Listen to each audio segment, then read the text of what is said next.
Hello, everyone. Welcome to the A Train to Sedona broadcast. The A Train to Sedona is also the name of a memoir I wrote. I share my failings, my successes, and I wrote the book to have my voice be heard, but also, importantly, my hope that my journey would inspire yours. You can purchase a signed copy at my website on lindamarsaneco.com. You can also, it's actually on Buy the Book page. You can also buy the book on Barnes & Noble, Walmart, and bookstores. Now, I also have a free gift for you. I call it the cheat sheet for high vibration living. 7 exercises designed to have your energy be present and highly charged. 7 exercises, and the one that I'm highlighting today is affirmation mantra. And I use mantra when thoughts will not clear my head. And I love the phrase, I am. I would say, I am calm, I am loved, I am Linda. Our name carries a very high charge. You can download a free copy on my website at lindamarsaneco.com. There are 2 disclaimers. One, that this broadcast does not establish a professional relationship. And 2, that the opinions expressed here do not necessarily reflect Talk Radio New York City.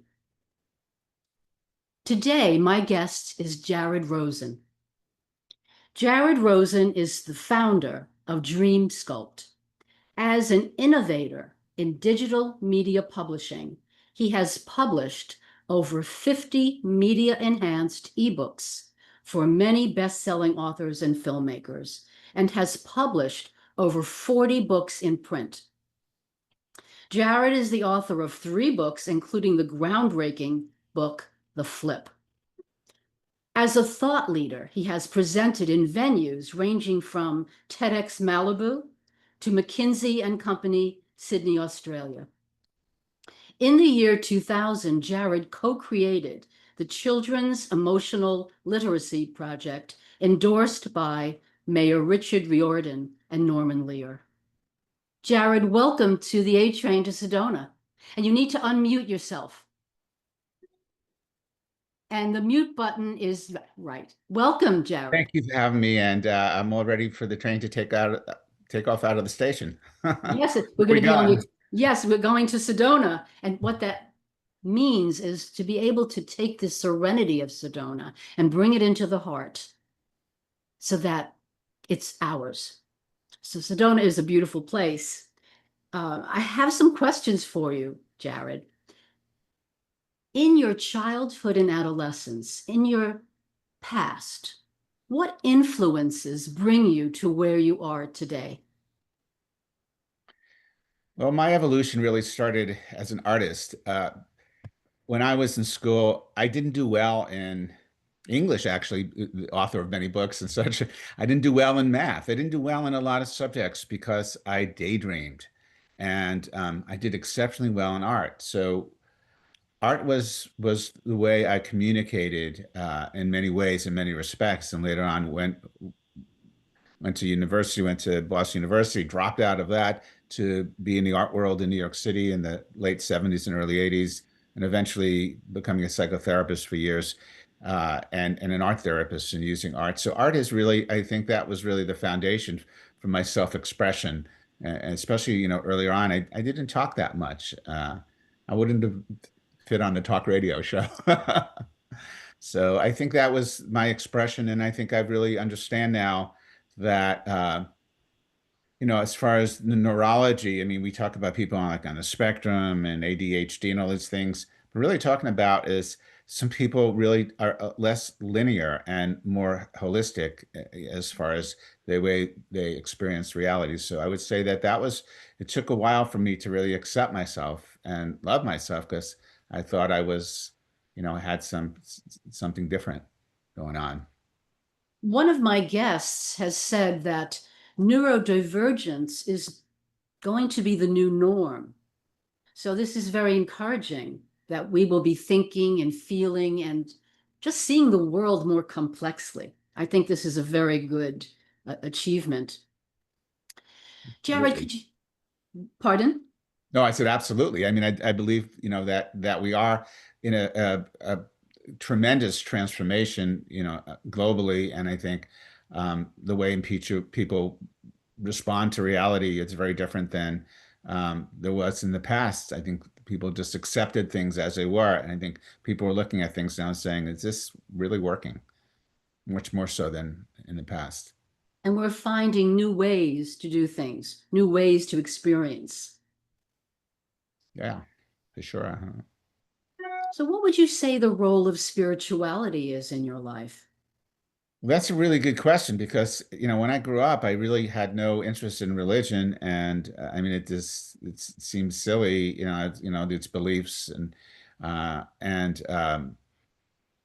the role of spirituality has really transformed my life because how it came to me was I was in the New York City art world and fairly young, and kind of in a world of celebrity and all that, and something didn't feel right about it. It felt I could feel like the narcissism and the separation-based consciousness, and I needed to withdraw from it. So I started doing yoga. I mean, I'm in my 20s, and my place in Soho in New York on the hard floor, doing a plow position, and something ripped through my body.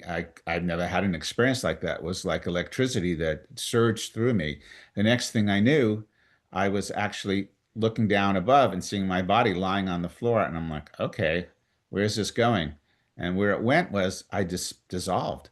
And I dissolved in what felt like I couldn't describe it other than back in the old days, in between stations, you called it TV snow. It was just like waves and energy. And I understood at that moment, not intellectually, but fully, that space, time, and matter, all of this is a projection from this infinite state. That got me into the true spirituality because I went through all of as many spiritual traditions and saw the interconnectivities, and so that they were really talking about this underlying reality that where everything is connected and we're in a state of wholeness and oneness. So that then brought me on the path, of course, studying. I studied with a Kundalini meditation teacher, and then I went off to Peru to study with shamans, and so I really started devoting my life on this sort of spiritual unfolding of who I truly am. What a beautiful story, Jared. Still going on. Story, the never-ending story, right? Indeed. Now, you say that, and this is so close to my heart, you say that love is the highest standard. How do you define love and how do you measure it? It's a really, really good question. Well, there's romantic love, which is a lot of fun, and you can love chocolate. To me, I look at there's two energetic dynamics. There's the unification into a state of wholeness and oneness, which you can experience as love. When we love somebody, we want to be close. We want the bodies to be close to their energetic fields to be one. That's romance and love and Mhm. sexuality and sensuality and all of that. And it also is when you have a dog or a cat or a small child and you feel that sense of unity. Well, what if we can feel that with everyone? So that's really what we're aiming for. The opposite of that is separation. And the way I see it is separation, let's call it consciousness. Like a separation consciousness creates suffering. How many songs about being, you know, romance, the breaking up, just using that term, breaking up, right? So from that state of wholeness, there's that sense of separation that is so painful that for some they take their life. They don't want to live in that state anymore of the isolation and alienation and the feeling of being disconnected from life. So we want to move away from separation consciousness and have unity consciousness, where we understand and act in the knowledge that we're all connected, which truly we are. Absolutely. Well, that's, what everyone's looking for and everyone wants. And it's, you just can't get it through materialism. I know, the richest man in the world doesn't seem very happy. Um, you know, There's an old story about a businessman who makes his progression from one level to the top level, and he's in his office. He has achieved his long-time goal. He's the head of a company, he has a reputation, and he's depressed because it brings to mind that it's the journey, not the destination, that what we achieve needs to be felt in the heart. And it's a very different way of looking at making progress and moving forward. Well, yeah, I mean, I think when we recognize that it's an evolutionary journey, and one of the things that came to me early on, which has really guided my life, is this knowingness that we'll call it the soul. And I don't think it's an abstract concept. As a matter of fact, I'm working with an author now. We're publishing a book called The Dream of Matter, and it's very scientific. And it really basically is this physical world is sort of like a dream. And so Mm. death is like waking up out of that dream and the limitation that we experience, in space and time. So it's an evolution. And so what for me, embracing the uncertainty and also to understand that basically everything that's happening in one's life is part of their curriculum. It really is like a schoolhouse. We come down here and it's like, why did this happen to me? Why, why? Well, that's how you're going to grow and evolve. I mean, it's the evolution of consciousness. I mean, I've been through things in my life that, were pretty, pretty scary and I didn't know how I'd make it through. But then now I look back and I reflect, and I wouldn't be who I am if I didn't have those experiences. They make us stronger. It has been, Absolutely. yeah, it has been said that we create through our thoughts and feelings and intentions the energy that then goes out and attracts like energy. So if I'm having issues and I'm not happy, I've attracted that into my life. So it's important to understand that we are the co-creators. We are, as I say to my clients and I say to myself, we're the president, the CEO of our own company. This whole being we're in charge of. Yeah. So it's very active. We're active co-creators. Well, I mean, I mentioned this book that we're developing and publishing, The Dream of Matter. I mean, the author that came to me had a title, because he's a neuroscientist, and it was Neuroscience and Decoding the Mathematics of the Soul. And I was like, Mm. I was rolling my eyes, and and said, let's call it The Dream of Matter. And as I work with them, reinforced everything that I've known from my own personal experiences. And I believe science is really coming to that place of understanding. So I think we're really sort of stuck in some very old beliefs about what is creation and how do we create. And I also feel like it's very important. There's a lot of let's call it like new age types of beliefs and thoughts that don't really represent the wholeness of what's really going on. It's not, it's both and. I mean, and that's the most important thing. So it's like somebody saying you're creating a reality. I mean, that could be used really if somebody, ends up, ill, very ill, and well, you created that. It's a pretty mean thing to say to somebody. Um, It's Even much though more knowing that that's part complicated. of their healing journey. So compassion for being a human being is essential, even when you have this awareness that we're creating our reality. Yes. And it's said that at the soul level, we do these things. So if somebody is having an illness, they're looking for, it is written and said, for some kind of experience to grow and to move them forward on their soul's journey. Um, Now, we're going to be getting ready to have a commercial break. And when we come back, Jared, you've written a number of books. You mentioned three. I thought you were the author of even more. Every time I've seen you and talked with you over the last couple of years, there are all these wonderful books behind you. And I want to share when we come back with the listeners how we know each other. And I think that's going to be a very interesting entree. So, listeners, come back. I'll give you a little hint that Jared is one of my publishers. The A Train to Sedona was published with Dreamwave Press and Superbrand. Am I getting it right, Jared? That's one imprint. Basically, most of the books are Dream Sculpt books and media, and now we're launching a new imprint called Dream Sculpt Gold, which is really exciting. And maybe at some point I can share what we're doing with that. But yes, Dreamwave Press was one of the imprints and that was where you published. Yes. So I say that with joy. We are going to take a commercial break and we'll be back to talk more about how Jared and I began to know each other. Are you a conscious co-creator? Are you on a quest to raise your vibration and your consciousness? I'm Sam Leibowitz, your conscious consultant, and on my show, The Conscious Consultant Hour, Awakening Humanity, we will touch upon all these topics and more. Listen live at our new time on Thursdays at 12 noon Eastern Time. That's The Conscious Consultant Hour, Awakening Humanity, Thursdays 12 noon on talkradio.nyc.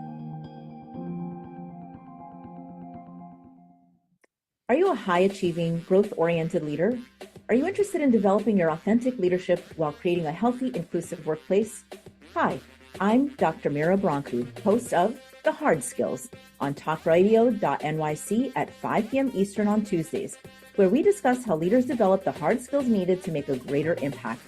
We interview experts, have live coaching, and tackle these challenges. Listen to The Hard Skills on Tuesday at 5 p.m. Eastern on talkradio.nyc. You're listening to Talk Radio NYC. Uplift, educate, empower.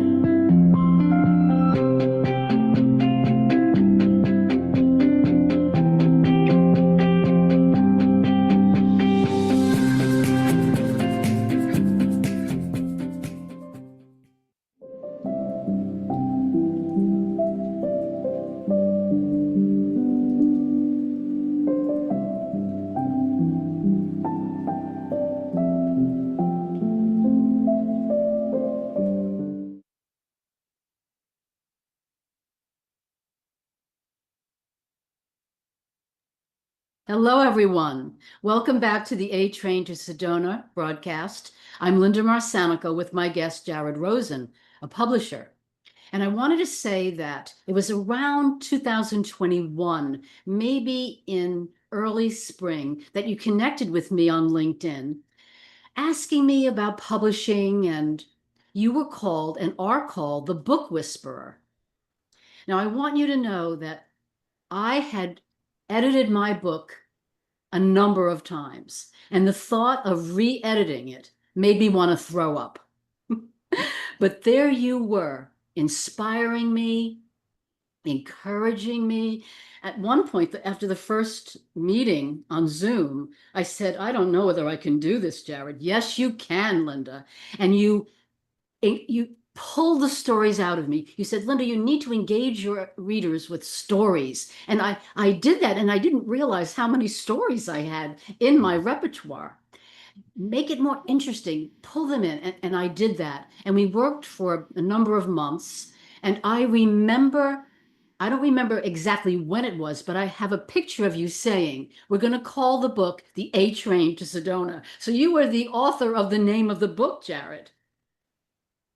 Thanks. Yeah. Well, I probably have titled maybe 60 or 70 books. Some of them were never published. There are those that just sort of fell off the cliff, and I always do my best to bring them back. Yeah, I mean, the Book Whisperer, that's an interesting one. I did not come up with that. I wouldn't give myself that title. It was actually one of my clients. Actually, it was David McLeod, who you had on your show.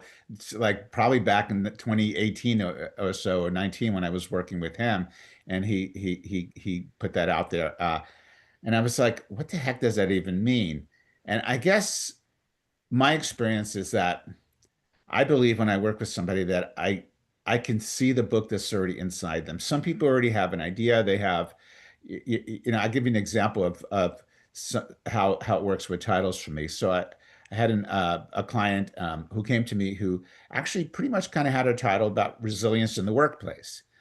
And so I sat with her in the first session, and I thought about that title. And in my head, I'm going, kind of sounds like the brochure you'd get from the HR department. And so I looked at her and I said, the Slinky effect. And she looked very befuddled. I have no idea what the heck you're talking. I said, the name of the book. She goes, what does that have to do with resilience in the workplace? And I'm like, so actually the title can be more abstract, And the subtitle will actually needs to say what's in that book, what is the experience that they're going to have. So yeah, that's interesting that somebody gave me that title, and I don't have it on my business card, but I now understand, it really is seeing the book that's inside of someone, and especially when it comes to a title, it really is it's the brand. So for instance, with the Slinky effect, coming into an organization and doing that, people have more curiosity. Well, I'm going to go to a training on that, as opposed to something as sort of banal as creating greater resilience in the workplace. Do you think that you're being an artist and thinking in a non-linear fashion allows you to come up with the title? You just blurted out the A Train to Sedona, and we thought jazz, the A Train and all of that. So what influences give you that gift? Well, I think that we talk about left brain and right brain is more holistic, holographic, spatial. It's not as linear type of thing. So I believe that what happens when I'm working with someone is I can feel, and sometimes there is really an intuitive thing that happens many times. I had a client that came to me, it was actually a children's book, and she already had a title for she said, I said, what's the title of the book? She said, The Gift. And so once again in my head, I'm going, oh, I bet you there's at least a half a dozen books with that title. So let's go to Amazon. And we looked, and there were 6 books with that title. Um, and what ended up becoming the Dreamtime gift, because it really for children it was around the gift came in the Dreamtime, and she was able to get the URL. So working with people, they're building a brand, and because I'm primarily working with nonfiction authors, and the title really needs to be emotionally engaging in a way, and that's really what I work for. And a lot of times it's inherent in the author, in the client I'm working with, and it's just like with yourself, it comes out because it's part of what your experience that you want to create for the reader is.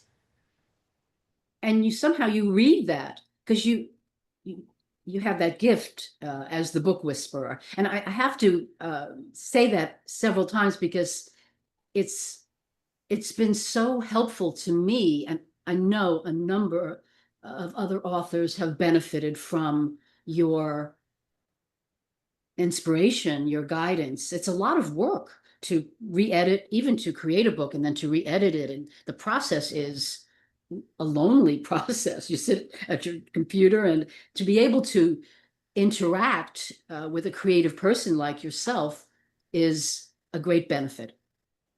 Thank you. I do my best. I mean, I really do. When because for you, you had content, you really pretty much had a sense of what you were doing. There are people that I work with that really don't know what it is.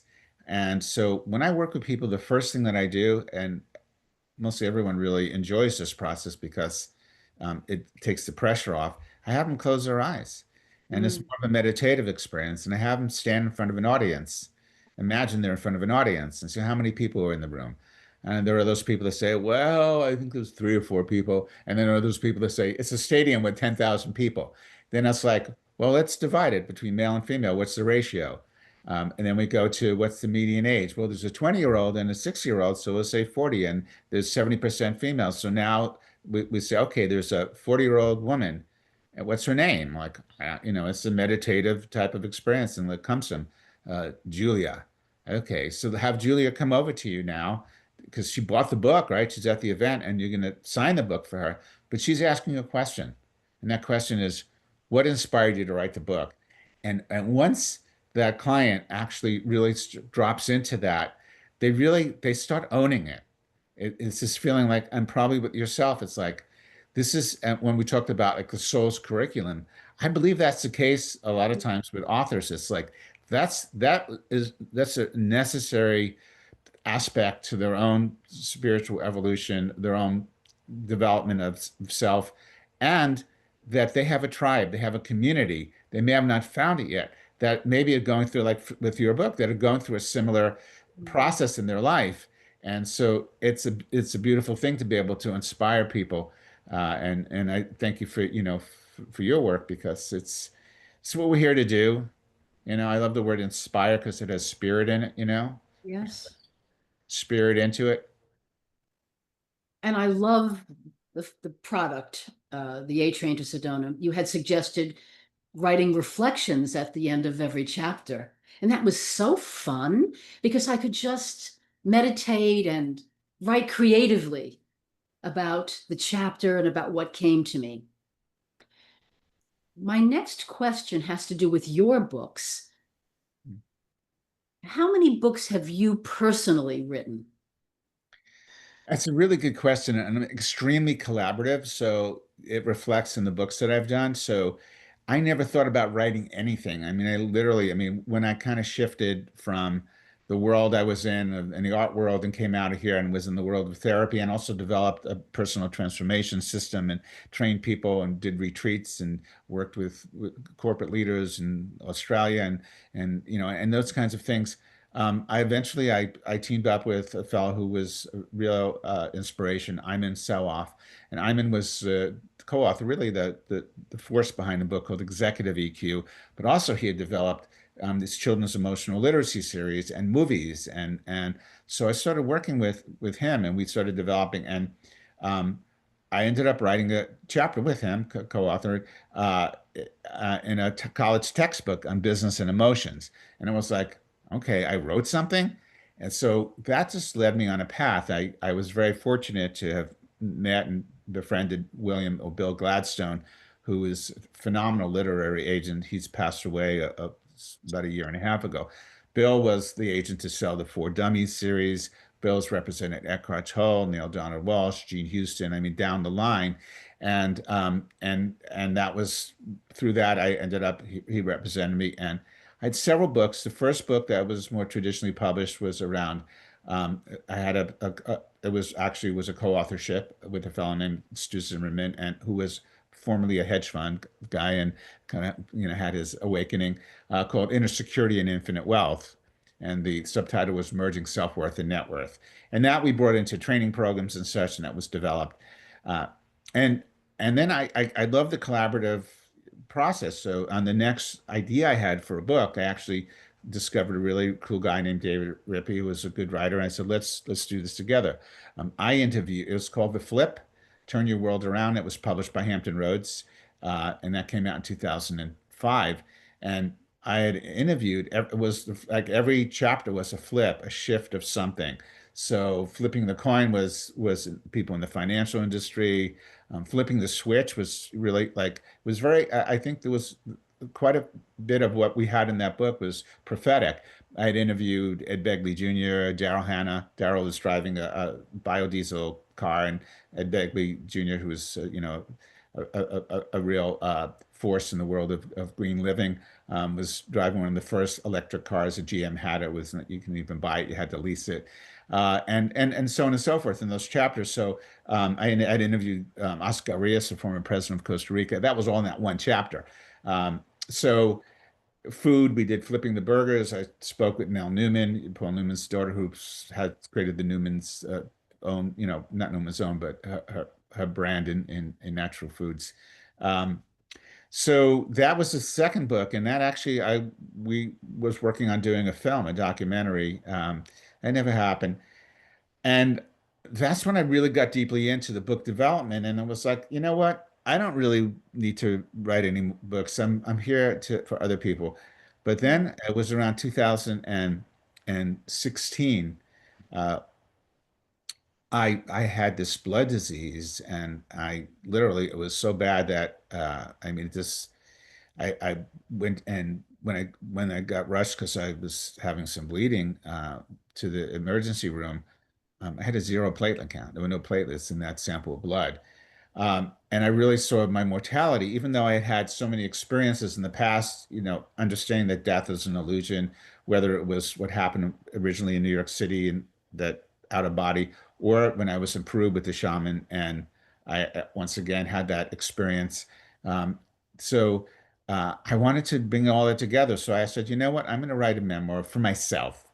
And I think in many cases it really is a very personal experience writing a memoir because it is a catharsis in a way. And so that book was called Drowning in the Light. And I called it Memories of the New Age because, I had been through so many of these people say wacky experiences, but they were all, part of my unfolding of my own divine truth. So those are the three books. There is a fourth book that is in mothballs because I'm very focused on what we're doing. We're building a technology platform for authors and readers, and raising capital and all those things that take a bit of my life energy. But I did write a book. I did have an experience that most people would find really, really challenging, and it was extremely challenging when I went through it, where I was living with a woman who took her life, and she actually hung herself in our garage. So that was a really, really challenging experience in my life. And then I started having dialogue with her. I have to say the last experience I had with her, I was walking on the beach where I live in Laguna Beach, and talking with her in my head. And so this was all in my head. I finally hit this wall. I said, "How do I even know you're real?" And I don't know if it was the wind, but it felt like somebody whispered in my ear, "How do you know you're real?" Well, that was the end of that one. So I say, okay, I got to write this book. So the book is Light Dressed Up in Matter, and it's Nice. in mothballs for a year. And when I'm not sure when I'll publish it, because at this point, like I'm saying, I'm kind of more focused on what we're doing with the company. So those are the books, and I have more ideas for books, but it's just not what I'm doing right now in my life. I want to take a break now. When we come back, I want to talk about how you've worked with authors and that compassion plays a role. I'd like to have our listeners hear what you have to say about that. But for now, we're going to have a commercial break. Come back, listeners. Were you an essential worker during the pandemic? If you needed to learn stages of epilepsy, did you depend on advocates? Did you use new innovations to cope with mental and neurological issues? Maintaining high quality of life and keeping good mental health are what we all strive for. I'm Frank R. Harrison, host of Frank About Health, and each week top healthcare influencers, professionals, and innovators answer these questions and more. Stay tuned on Thursdays at 5 p.m. on talkradio.nyc, and I will continue to be frank about health with all of you. Ready to serve up success with a splash? Hi, I'm Bruce Kramer, aka the Corporate Cockroach. I'm the Renaissance woman, Angie Snowball. And I'm your strategy doctor, Dr. Navtej Desange, inviting you to serving up success with a splash. Join us as we shake things up with real talk and real strategies centered around awareness, action, and accountability. And yes, there really is a cocktail involved. Please join us and sip your way to success. Serving up success with a splash, where wisdom meets happy hours. Cheers! Cheers. You're listening to Talk Radio NYC at www.talkradio.nyc. Now broadcasting 24 hours a day.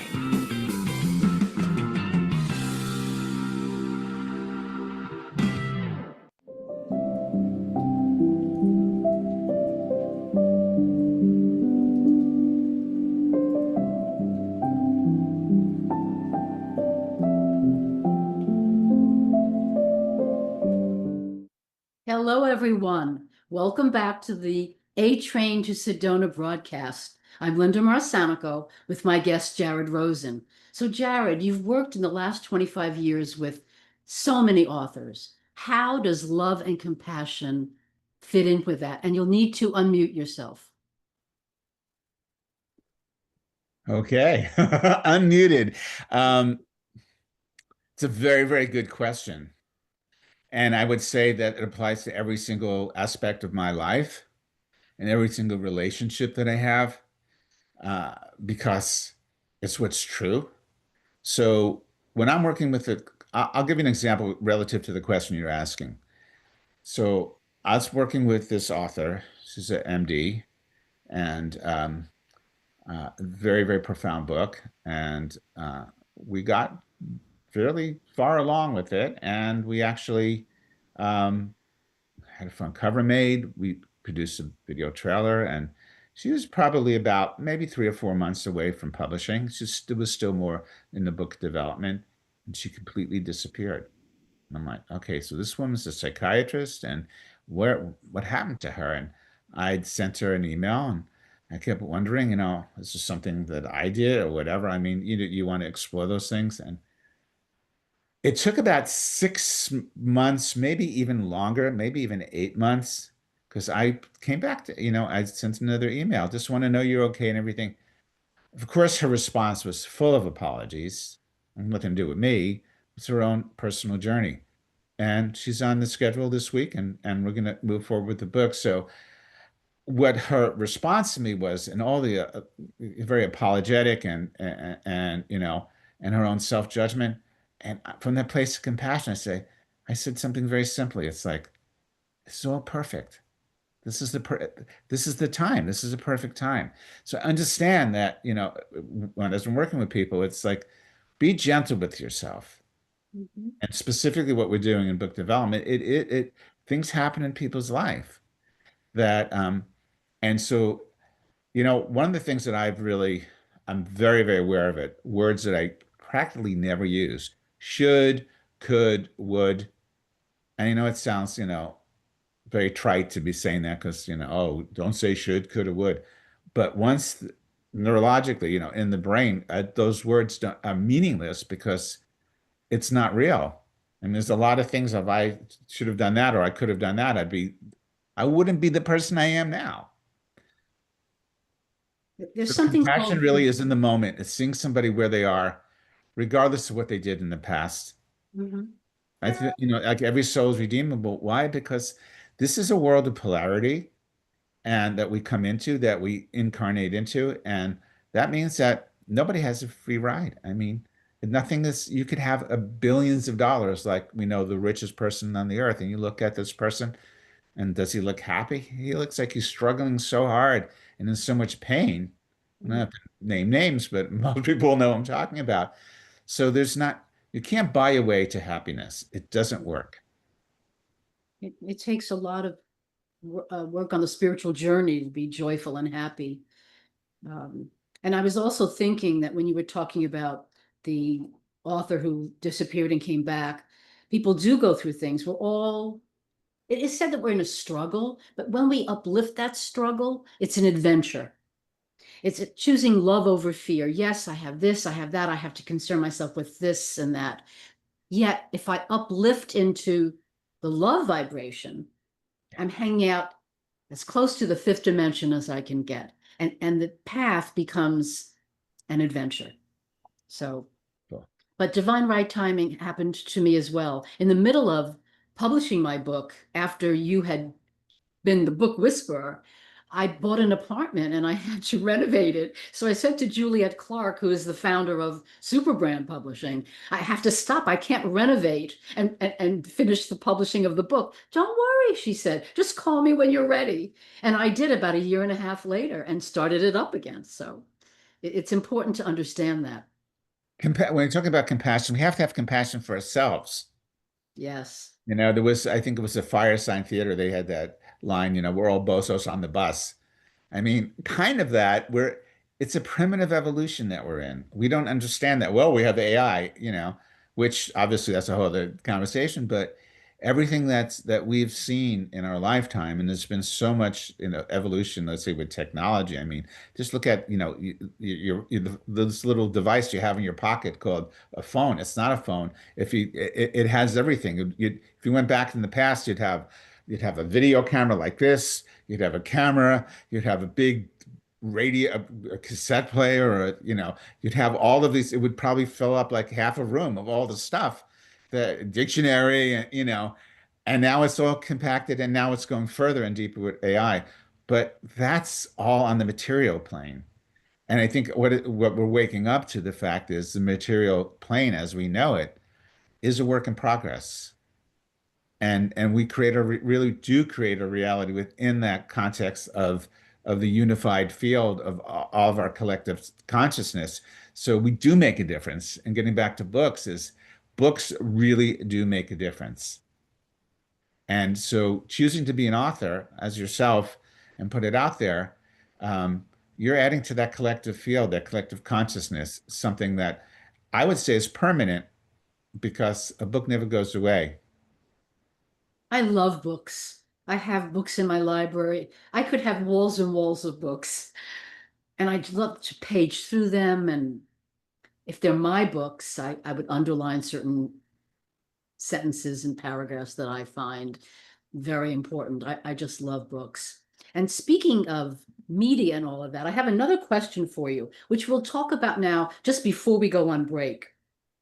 So in the 90s, you worked with major consultancies such as McKinsey and Company, delivering systems such as organizational soul intelligence and whole self management. Would you share the basic model behind these programs? And we'll take a break and we'll talk more about that. But please begin. Oh, sure. Okay. Well, how did I get to all that? Well, see, the spiritual sort of unfolding that happened to me earlier on in New York with the quote unquote Kundalini or things of that nature. I started really getting very deep into because it was like I tried to understand like what's really going on, what's going on under the like under the veil, whatever, or under the surface.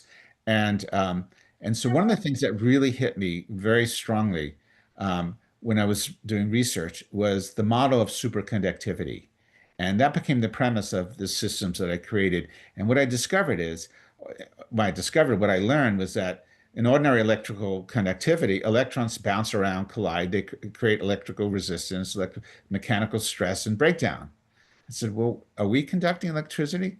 Well, we are through our breathing. So what I discovered is that resistance equals stress, stress equals breakdown. So if we can discover where there's resistance and organizational soul intelligence, whole self management, they all really built on that model, then we could nip stress in the bud. And that's something just to leave somebody before wherever you feel the resistance, because the resistance is going to create that stress, like the mechanical stress, but it creates that internally. And that stress then is going to obviously have an effect on one's physical health. And eventual breakdown. So it's the same model. So it's like, how do we discover where there's resistance in those moments? And how do we work through it energetically? And I believe the breath is the vehicle for that.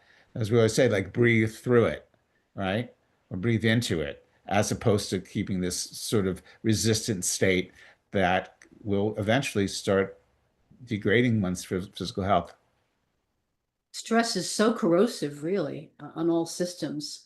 And, breathing, my favorite breath right now is breathe in 4, hold for 4, and then breathe out 8. It's in my cheat sheet for high vibration living. And when I do that, I just feel so relaxed. And you do it in blocks of time. But that allows the parasympathetic nervous system to come in to calm the sympathetic nervous system. Yes. Naturally, without drugs, we are creating our own relaxation effect. We create our own drugs internally. Yes, yes. Or a drugstore. Depends upon what you want to take. And that's why drugs are such an issue, I think, in society, because it's like you have these external things that you take that if you want to have more energy or you want to go to sleep or you have depression and anxiety, and as multi-billion dollar industry. So we can produce our own through our own understanding our own physiology. And you're right, the breath really does work that way. The one thing I just want to say when I discovered that really, and this is something that people could work with, is if you use the figure 8, breathing in and then exhaling, what starts happening is you have this loop. The inner becomes the outer becomes the inner. Like imagine you had a figure 8 and you had an arrow on the top part of the top loop, it would be going from the inside to the outside. When that arrow now, like a conveyor belt, hit that 0 point and the bottom loop, it would be going from the outside to the inside. So in a way, it's like the inner becomes the outer becomes the inner, and you get into that state, and there's a fluid state, and then it's really like retraining the way we conduct energy, and in certain situations when the resistance is really high, it's that's you could be at a business meeting, nobody even know what you're doing. You're clearing that resistance and getting into a place, a more centered place. And at a more centered place, I am much more in touch with my creativity. I can be in the moment. I'm not distracted. It's very, very powerful. Now, it is time for us to take a commercial break, Jared, but I'd like to talk more about your models. I think you may have more to say, but also I want to understand what's new for you, what other projects you will be doing when we come back. So listeners, come back for this very informative conversation. Hey everybody, it's Tommy D, the nonprofit sector connector, coming at you from my attic. Each week here on talkradio.nyc, I host the program Philanthropy in Focus. Nonprofits impact us each and every day, and it's my focus to help them amplify their message and tell their story. Listen each week at 10 a.m. Eastern Standard Time until 11 a.m. Eastern Standard Time, right here on talkradio.nyc. Hi, I'm Linda Marcanico. The A Train to Sedona is a memoir about my journey to love and compassion. It's also the name of my new broadcast on Wednesdays at 12 noon. When we are spiritual, we embrace possibilities and ideas, which strengthen our mind, body, spirit, health, and wisdom. On the A Train to Sedona broadcast, I plan to interview guests who embrace these expansive practices. Join us on Wednesdays at 12 noon on Talk Radio New York City. You're listening to Talk Radio NYC at www.talkradio.nyc. Now broadcasting 24 hours a day.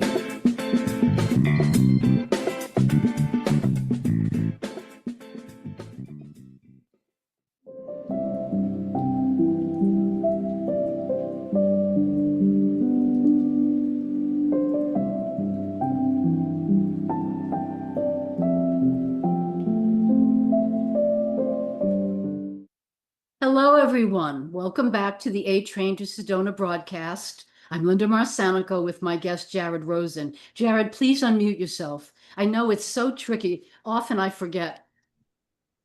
So here you are, unmuted. Would you say more about the model? I don't know whether we've gotten all the information about it.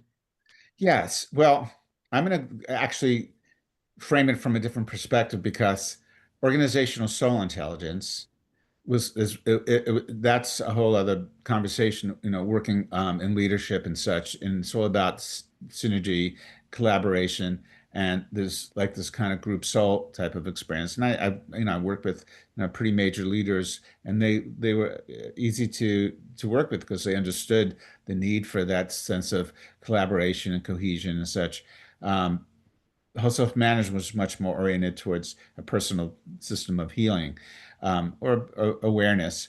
But it was all based on what came to me in the early 80s. I actually was with a friend who was the third person in the US to be initiated into Reiki healing system. And she was a friend, and she goes, I'll attune you. And she kept, she gave me all 4 degrees of Reiki in one sit-in, which usually is over time. And when we hit the 4th degree of it, I actually saw this symbol, this kind of geometric. And then I started actually downloading, if you can use that term, a system. And it was called Whole Light Fusion, Life Energy System. And that's the basis with the superconductivity model, with the breath. And I did retreats in Australia and the US, and people were trained in that there was kind of an energy healing in a way system, because once the person that's delivering the work, delivering the whole life fusion session, is in that breath as well. And the interesting thing is that figure 8 breath, where the insides are becoming the outside or inners becoming the outer, at the center of that figure 8, that point in the very center is, if you look at it this way, it's where everything is flowing out and flowing back in. But that point represents what I would consider the 0 point. And there's such a thing as 0 point physics. And that 0 point really is where there's nothing and everything. And this is an incredible awakening to what we call the universe, to get to that place where there's no matter, there's no movement, it's just being. And so what happened in the healing session when we were working with people is that breath in brought them to that place. They didn't feel like they even had to breathe anymore. And it was a state of fusion into this state of wholeness, into this kind of unified field of of wholeness. So that work I taught for years, and people were trained as life energy trainers, and it moved into the more corporate model and all of that until I ended up in the book world, which I've been in for about 25 years now, book and media. I'm thinking that Greg Braden, one of my favorite authors, talks about 0 point and compassion, and that when we get to compassion, which I think the state of true compassion is that 0 point, we then move into the higher levels of our DNA. So we use very little of our DNA. So somebody said 10%. I'm not an expert on that, but I certainly do foresee and wish for and aspire to having more access to higher levels of my DNA. So that's very exciting to me. There's something called microtubules in the DNA, and there's been some scientific research or studies that the microtubules are way can be an antenna. And I mean, this is all, I mean, there's nothing solid in science, and it's only peripheral from my knowledge, but we start looking at from that perspective, it really is in a way that I use this to help people that have a lot of fear of death and believe that death is final. Is I say to them, look at your computer, your laptop. You're writing a book on your laptop, okay? And all of a sudden your laptop dies. It's dead. The book that you're writing, is it gone? It's gone in that you can't access it in that computer anymore. But that file can be on another computer anywhere, right? It still exists. The book that hasn't gone away. So in a way, the body is this receiver. And there's been a lot of research now, and it's really getting clear that, and actually I worked with a medical doctor who was a Harvard Medical School professor on a book. It wasn't, I believe it's not complete, called The Mind is Not the Brain. And he really understands that from that perspective. The mind, you know, whether you distinguish what's the mind or the soul, whatever, there's this field that's our true self that has all the knowledge and wisdom. And when we tap into that, we really discover a true self that's going to transcend even our physical death. Absolutely. I think of the mind as what you just described and more. We could talk more about it. And the brain as the computer. And I think that when we meditate, first I relax, then I get into the higher mind. And then if I'm really centered and grounded, I can see my multidimensional self. I get into the multidimensional self, which then we can see geometric figures, and that's how beings are seen. That's one of the versions of being a spiritual being, is oscillating as a geometric shape. So it's so fascinating. But just quickly before we go, is there anything, what are you doing next? What's your next project? Oh, well, it's probably the biggest thing ever. You know, I've been doing book development, and I published probably 40, 50 books, and then all the media stuff that we've done over the years. And I always had this vision. I mean, actually, I created something called the M2 M squared ebook. Back earlier on, it was one of the early days before anyone knew what a flip book was, but we had media embedded. So, for instance, we did, like, I've done so many of them, like the one we did with Irvin Laszlo. I mean, you flip the pages, and Deepak Chopra is talking about Irvin Laszlo's work, and there's some text, and it's a distillation of the book. Flip another page, and Marianne Williamson's talking about Irvin Laszlo's work, or Edgar Mitchell, the Apollo astronaut, and such. And so I was like, how do we integrate the media and such? So for years, I've been creating what you can call like book trailers, which we've done with you as well. But I had this vision, and we're building it now. We actually has an app. It's on our website, dreamsculpt.com, DREAMSCULPT.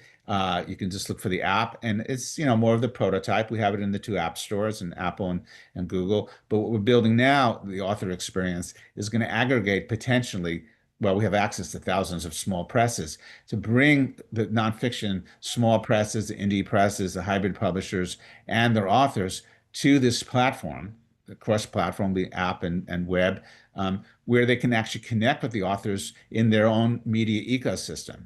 So like yourself, you have the trailer, but you also have other things, obviously, that you've created, integrated. But the core of what we're doing there is an AI version of the author they call it a digital twin. So if it's used, somebody can actually say, so Linda, you know, where's a good place to eat in Sedona?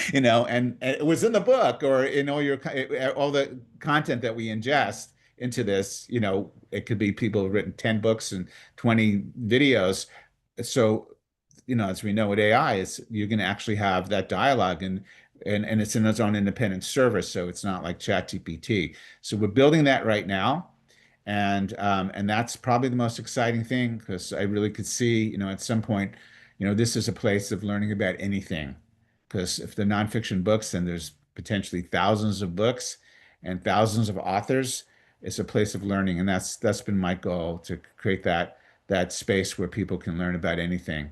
And then, of course, go further in buying a book or engaging in the courses and programs. When do you think the project will be actually live? Well, if somebody wants to see the sort of prototype of it, they can. Basically, it's Dream Sculpt AE. It's in the Apple and the Google store. But if you go to dreamsculpt.com, you'll see that there's a tab there that says AE. But what we're doing in the big picture of this, it requires raising capital. We're working with technologists. So I can't give an actual, date when it'll be done. But it's pretty major. I really see that this will it's really important for the small presses. It's really important for the authors that kind of disappeared and have great knowledge and wisdom to share. And it's really great for the readers or the knowledge seekers, because it's different than going to ChatGPT, and it was different than Amazon's just a store. I mean, the books are there. You can see a book description. But this really is a way to learn from the authors in any subject that potentially fits into the platform. Sounds wonderful. It's a big job. Yes. How can, and it encompasses your creative self, your business side, your desire to help authors, and it sounds perfect. Knowledge and wisdom. Yes, absolutely. How can people say again? Which was, everyone needs wisdom. Don't we? Don't we? Especially in today's world. How can people find you, Jared? Well, the easiest way is to go onto our website, dreamsculpt.com. That's the word dream, DREAM, one word, sculpt, SCULPT.com, dreamsculpt.com. And certainly they can reach out. If anyone just wants to personally just reach out to me, I'll give you my personal email. I love to. It's Jared Rosen, JARED, one word, at mac.com. JAREDROSEN at mac.com, MAC.com. And if you have any questions or anything you want to share, I welcome that. And it's such a pleasure to be with you, Linda. And really, congratulations on your show. I know you're choosing really eclectic guests, and so you're adding to the knowledge of the wisdom of the world. So thank you. That's my hope, Jared. And it's been a joy to have you. I haven't seen you in a bit, and to connect with you in this way has been pure joy. You will. So see you next time, everyone. Absolutely. Have a beautiful rest of your day. Bye now. Bye-bye.